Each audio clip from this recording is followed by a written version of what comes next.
Question number 17. A bungee jumper jumps from a platform and is decelerated by an elastic bungee cord, right? When you jump from a bungee jump, you see to it that you get decelerated because of an elastic bungee cord.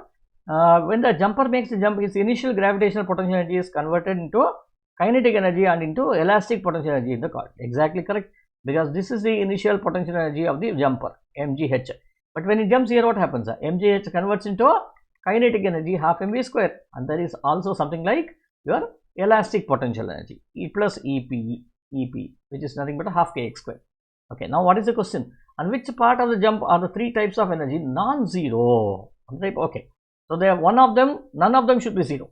That's what is the question. On the platform before the jump, when you are on the platform before the jump, your potential energy is there. Okay, it's not zero, but kinetic energy is zero, elastic potential energy is also zero. Not correct. On the way down, before the cord has started to expand, elastic kinetic energy is zero. This is also not the right one. On the way down, as he decelerates, when he starts decelerating, why does it decelerate? First he accelerates because of gravity. Next he decelerates because the cord is pulling upwards here, right? So therefore, there is a kinetic energy. There is also an elastic potential energy. So C should be your right answer. At the bottom of the jump, when he is stationary, when he reaches the bottom of the jump, there is no elastic potential energy. There is only potential energy, okay, which is reduced, and kinetic energy is also zero there, right? So therefore, this is also incorrect. So C is the right answer.